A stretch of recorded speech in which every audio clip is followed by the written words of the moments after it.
მოგესალმებით, მადლობა მოწვევისათვის, მივესალმები მაყურებელს. ჩვენი პოზიცია მდგომარეობს შემდეგში. რაც შეეხება კონკრეტულად აი დღევანდელ კონსულტაციებში არ მონაწილეობთ, არც არავის შემოუთავაზებია, რამდენად ეს ბუნებრივია, ვინაიდან ჩვენ არ მონაწილეობდით მეორე ტურის პერიპეტიებში და იქ განიხილება, რამდენადაც მე მედიით ვიცი, საკითხი აი ამ გასაჩივრების და ასე შემდეგ და ასე შემდეგ.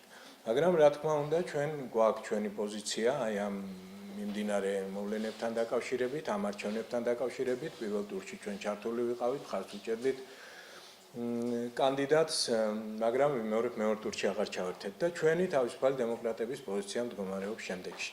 რა თქმა უნდა, ჩატარდა ძალიან ცუდი არჩევნები და ეს იყო უკან გადადგმული ნაბიჯი არჩევნების დემოკრატიულობის თვალსაზრისით, აი ბოლო პერიოდში და მეტად ნეგატიური შეფასებები მივიღეთ საერთაშორისო ორგანიზაციების მხრიდანაც და მეგობარი ქვეყნების მხრიდანაც საკმაოდ კრიტიკული და ნეგატიური, რაც არ არის კარგი, რბილად რო ვთქვათ, ხომ? მაგრამ შეიქმნა რა სიტუაცია ამ არჩევნების შემდეგ. ძირითადი აი ეს ოპოზიციური პოლიტიკური ძალა, რომელიც მეორე ტურში გავიდა, ეს არის გაერთიანებული ოპოზიცია, სადაც რა თქმა უნდა დომინირებს ნაციონალური მოძრაობა ფაქტიურად და მიხეილ სააკაშვილის ლიდერობის ქვეშ არის ეს ძალა მოაზრებული.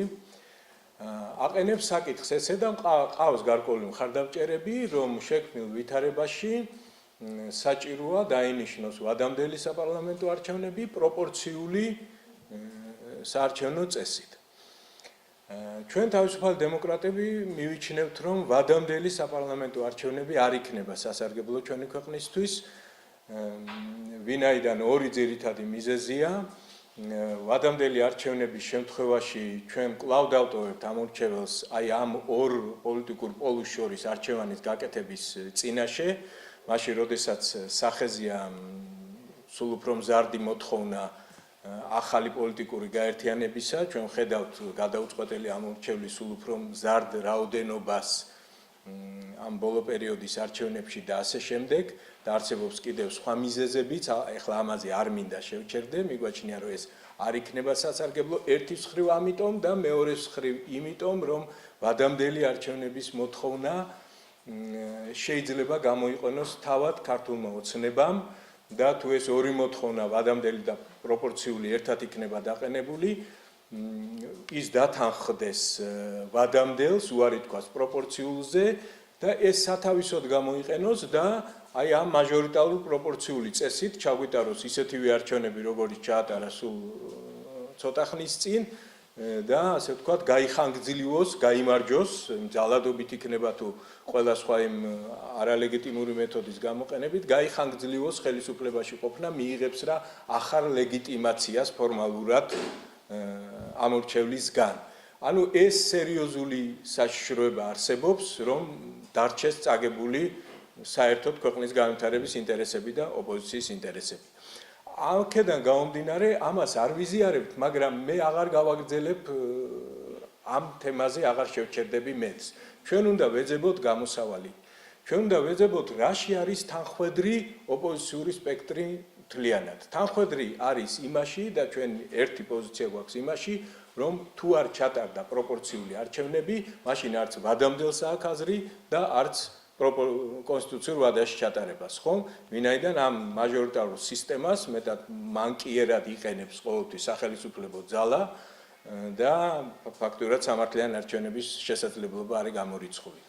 რადგან აქ გვაქვს საერთო შეხების წერტილი და არა მარტო სრულად ოპოზიციურ პოლიტიკურ სპექტრს, არამედ ეს პოზიცია დიდი ხანია გაზიარებულია და თანხმედრია აქ სამოქალაქო საზოგადოება, როგორც არასამთავრობო სექტორი, მთლიანად ჩვენი საზოგადოება, აი აქ უნდა ვეძებოთ ჩვენ გამოსავალი და ჩვენ თავისუფალი დემოკრატები გვაქვს ესეთი შეთავაზება სრულად ოპოზიციური სპექტრისადმი, რომ მოდით დროებით გადავდოთ ეს საკითხი, ვადამდელის მოთხოვნის საკითხი, ამ ორ მოთხოვნას ერთად ნუ დავაყენებთ, ვინაიდან ვიმეორებ ეს შეიძლება ბოროტად იქნეს გამოყენებული ხელისუფლების მიერ და ვითომ კეთილინება გამოიჩინოს და რაღაც დროს დათანხმდეს ერთს და უარი გითხრას მეორეზე და ამ საარჩევნო მაჟორიტარულით ჩაგვიტაროს, შერეულით ჩაგვიტაროს არჩევნები და რადგან ყველა თანხმდებით იმაზეც, რომ თუ არ შეიცვალა და პროპორციულზე არ გადავიდა, მაშინ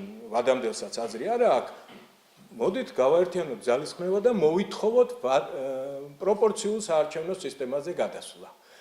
და ამან შეიძლება იმდენი დრო დაიჭიროს ამის განხორციელება, რომ საერთოდ ვადამდელის მოთხოვნა აქტუალურიც აღარ იყოს.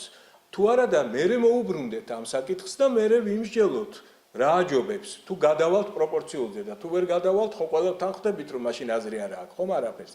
ამიტომ ვიმსჯელებთ იმაზე, რაც განასხვავებს და გავყოფთ ოპოზიციის ძალებს, არამედ შევერთდეთ და აი ამ მიმართულებით ვიმოქმედოთ. ესეთ შემთხვევაში ჩვენ ვთავაზობთ ესეთ მექანიზმს.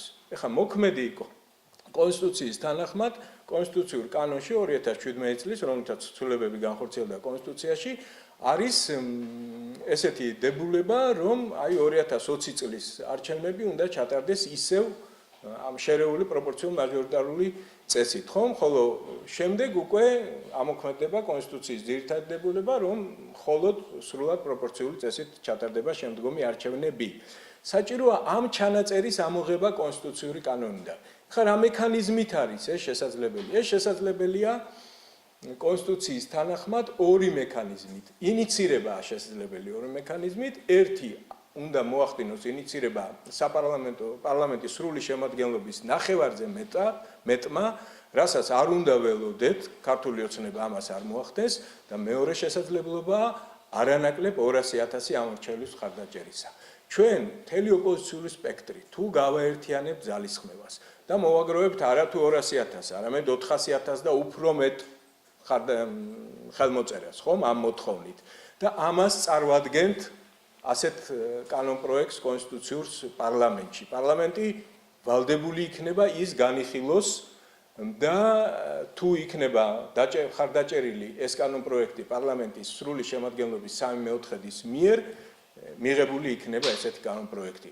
ეხლა შეიძლება ითქვას, რომ აი 3/4-ის ხარდაჭერის იმედი რატო უნდა გქონდეს. ეხლა იმედი და დარწმუნება არ გვაქვს, მაგრამ ჩვენ შექმნით პოლიტიკურ პროცესს, სწორ პოლიტიკურ პროცესს და სასარგებლოს ჩვენი ქვეყნისთვის, სადაც გაერთიანებული იქნება სრულიად ოპოზიციური სპექტრი, რასაც ექნება სამოქალაქო საზოგადოების, არასამთავრობო სექტორის მორალური ძლიერი მხარდაჭერა და ძალიან გაუჭირდება და არ გამოურიცხავ ქართული ოცნების რიგებიდანაც გაიზიარონ ეს პოზიცია და ძალიან გაუჭირდება ქართულ ოცნებას აი ესეთი რაოდენობის ამომრჩევლის და მთლიანად საზოგადოების ესეთი კონსოლიდირებული მოთხოვნის უარყოფა მხოლოდ იმის მეშვეობით, რომ პარლამენტში ყავს უმრავლესობა და უარსიტყვის ეს უმრავლესობა, აი ის რაოდენობა საპარლამენტო უმრავლესობის გაუჭირდება დაპირისპირება აი ესეთი მოთხოვნისადმი, მაგრამ თუ მაინც ჩაიდენს ამას, მას მოუწევს სერიოზული პოლიტიკური ფასის გადახდა ამავე საპარლამენტო არჩევნებზე, ვინაიდან ის მიიღებს მეტად განაწყენებულ და გაბრაზებულ არა მარტო ოპოზიციურ პოლიტიკურ სპექტრს, არამედ საზოგადოებას და საზოგადოების დიდ ნაწილს, რომელმაც მოითხოვა, რომ მიაჩნია სამართლიანად არჩევნების აი ესეთი წესი სრულად პროპორციული და ამ მოთხოვნის იგნორირება მოახდინა ხელისუფლებამ. და ამ პოლიტიკური ფასის გადახდის პირობებში გაცილებით იზრდება შესაძლებლობა, რომ ოპოზიციამ წარმატებას მიაღწიოს საპარლამენტოზე.